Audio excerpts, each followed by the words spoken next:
Not Like Other Girls by Lizzie Milton. Dad was a bit surprised when Mum gave birth to 1 million spiders. Everyone was. I mean, they would be. Giving birth to 1 million spiders is not typical.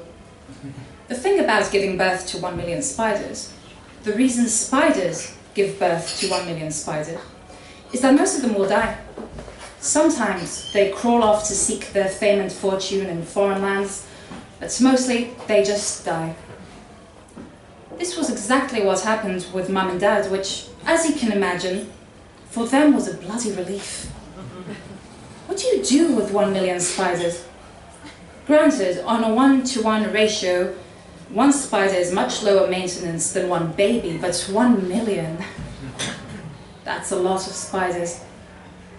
Fortunately, Mum and Dad were left with just me crawling up my mum's left arm. They didn't have any clothes appropriate for spiders and weren't quite sure how to explain to friends and family that Mum had given birth to 1 million spiders, most of whom had died, so they just didn't. They acted like everything was normal. And if anyone noticed that I had a suspicious amount of limbs for a baby, or that bouncing baby girls don't normally discharge webbing from their abdomen, they were too polite to say anything. School was okay. I was good at maths. I liked counting things. I didn't have many friends, mostly because options were limited. Okay, I was a giant arachnid in a pinafore, but Chris Martin used to pick his own snot and eat it afterwards. I'm not sure I even have a nose.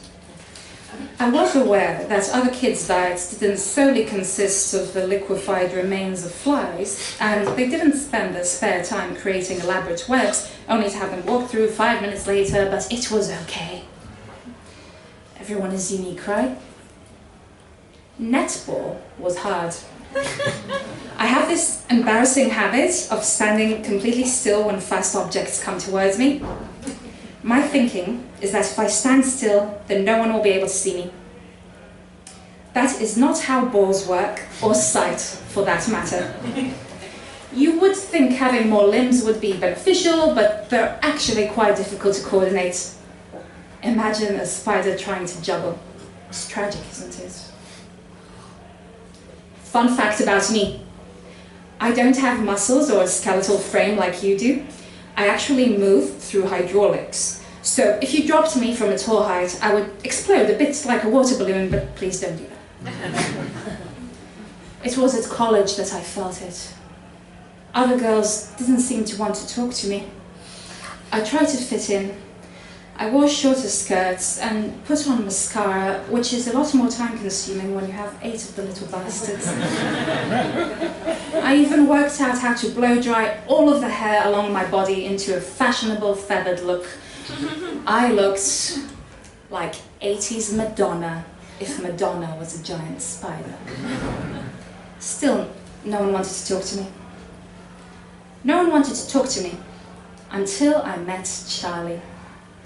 We were sat at the kitchen table of a freshers' party, not making eye contact.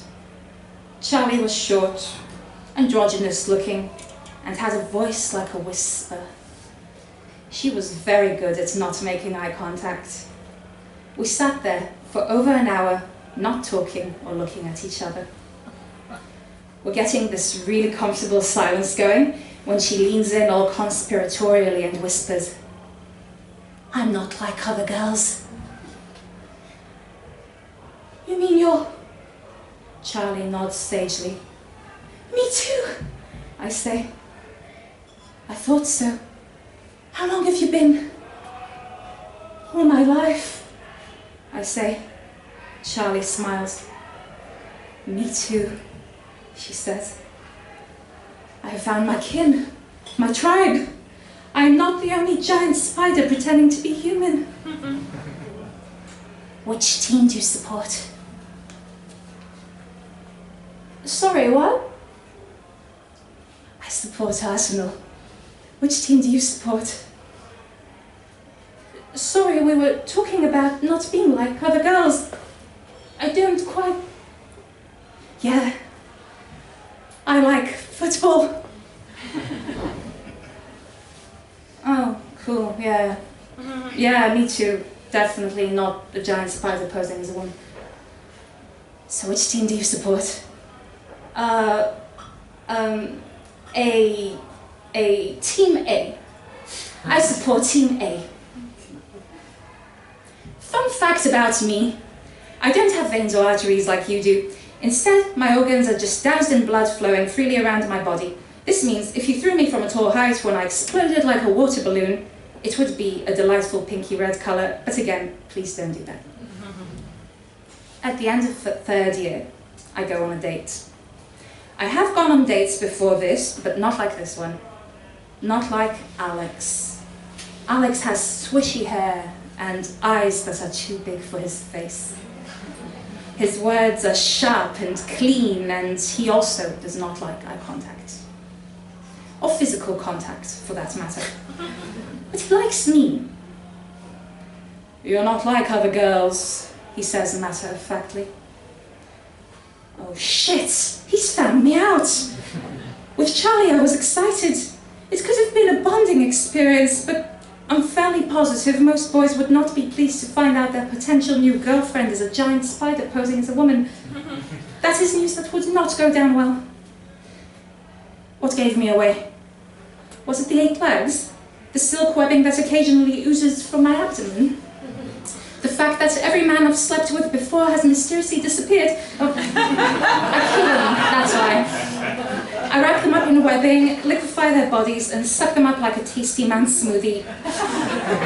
It's disgusting, I know, but who can't say they've never done something weird in the heat of the moment? Alex says again, you're not like other girls. A potent pause. I bet you like football. Fun fact about me. I'm a big fan of the mathematical work of Leibniz. Just because I'm a giant spider posing as a woman doesn't mean I can't have layers.